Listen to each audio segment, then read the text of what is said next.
Hoje no Glam nós vamos falar sobre o fascínio, o mistério e o poder de sedução dos perfumes, com a editora de beleza Bel Ascenso e a consultora especializada no assunto Renata Ascar. Você também vai saber um pouco mais sobre o estilo tomboy com a editora de moda Denise Dada e vai ver ainda o que rolou na seleção da terceira temporada de Moda Capricho com Adriane Yoshida e Laura Vicente. Esse é o Glam!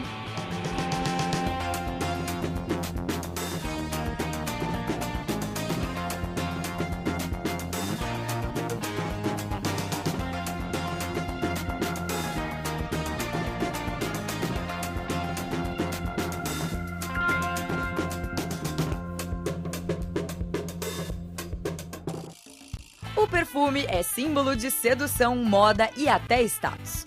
Para entender melhor o complexo mundo das essências, eu fui até o Espaço Perfume, em São Paulo, bater um papo com duas experts no assunto. Renata, você é uma das maiores especialistas de perfume do Brasil.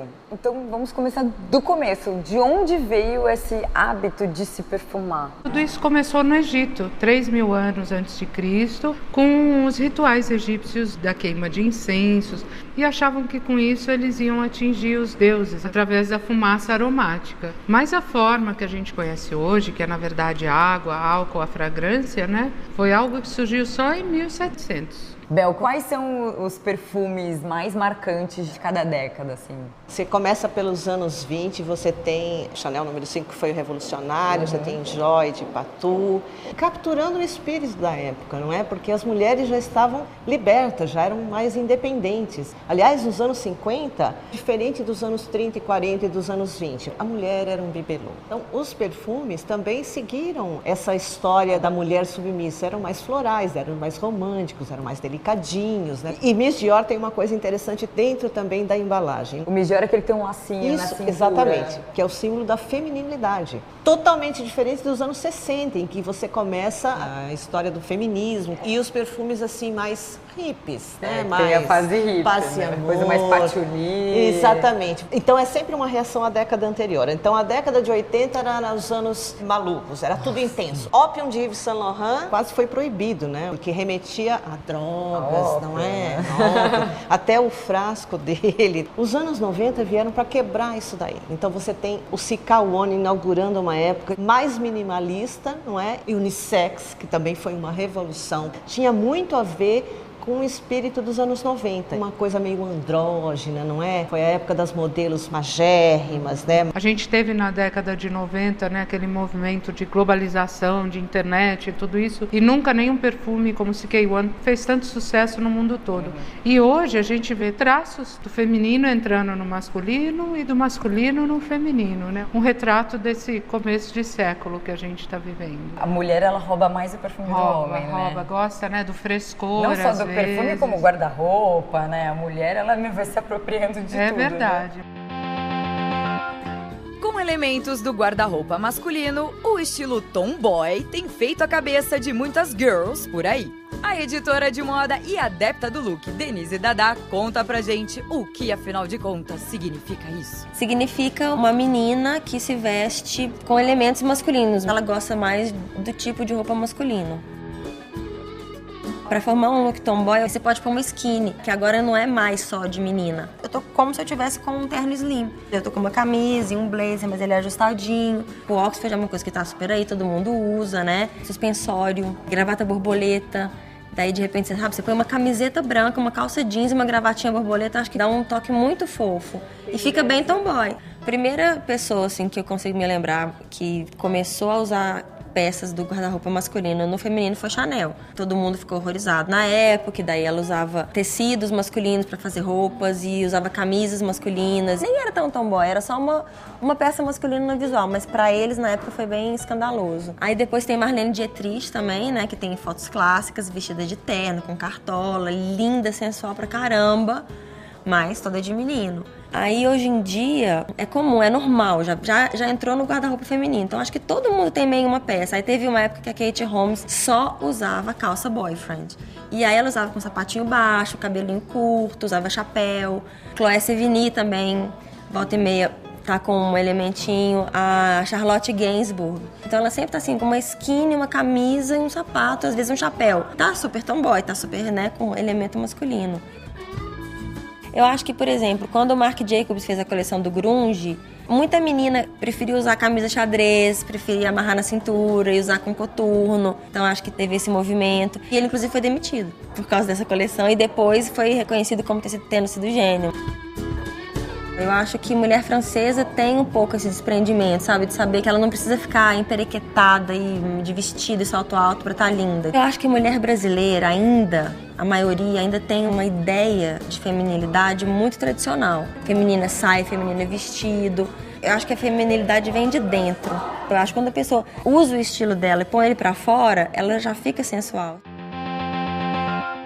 Qual que é o beabá da composição do perfume? Água, álcool, fragrância, e dentro da fragrância a gente tem vários ingredientes. Um perfumista trabalha com cerca de 3.000 ingredientes. E numa fórmula vai em média 20, 30 ingredientes no máximo. Quando a gente fala, por exemplo, da rosa, você tem ideia do quanto se precisa de rosa? Quantas pétalas? Você já pegou uma na mão?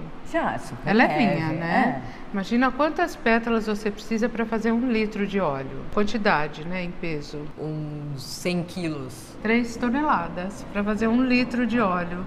Então foi só com um avanço mesmo da história, que foram surgindo os sintéticos, que isso modificou. Eu acho que assim, um marco dentro da perfumaria foi o lançamento do Chanel número 5. Com a história do aldeíde, você deu início à produção em larga escala. Ela democratizou um luxo.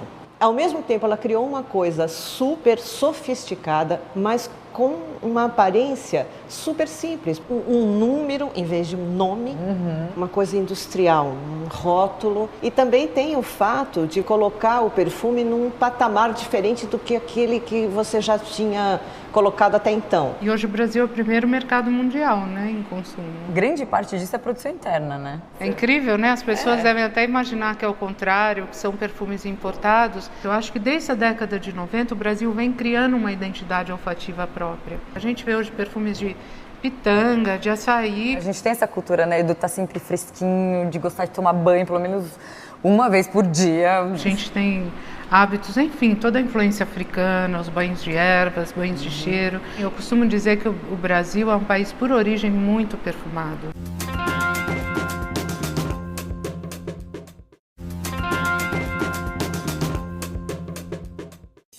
Hoje no Glam eu estou descobrindo tudo sobre os perfumes com Bel Ascencio e Renata Ascar. Na hora de usar mesmo o perfume, uma maneira correta de passar, coisas que a gente deve evitar. O ideal é você passar em lugares de maior pulsação. Na nuca, no pescoço, no pulso. Isso vai fazer com que o perfume tenha uma expansão melhor. E não pode esfregar, né? É que as notas mais voláteis, sejam as notas cítricas de saídas mais frescas, elas desaparecem mais rapidamente se você faz isso. No cabelo também eu não recomendo as pessoas passarem. Esses perfumes muito intensos, você borrifa no ar e entra na nuvem. Você não pode usar um perfume super encorpado, adocicado, por exemplo, numa academia ou visitar alguém na maternidade, ou mesmo cinema. Né? Eu acho que tem que ser usado de maneira mais adequada. Diz a regra que um perfume deveria ser só sentido quando você vai abraçar uma pessoa. A pior coisa é você se antecipar. O perfume chega antes da mulher. Para testar um perfume, esperar pelo menos 1 hora, para ver se você realmente gosta dele na sua pele. Foi Ítalo Calvino, aquele escritor, que disse: cada mulher tem um perfume que exalta o seu perfume. Em cada tipo de pele vai ser um perfume diferente. Você pode sair por aí e encontrar uma roupa muito parecida com a sua, se não igual, mas um perfume ele nunca vai ser. E por falar em roupa, o Glam foi conferir o que rolou na seleção para as vagas da 3ª temporada de Moda Capricho, que vai ao ar em setembro aqui no Glitz. Sou Adriana Yoshida e apresento o programa Temporada de Moda. A gente vai para a 3ª edição e hoje é o casting dos participantes.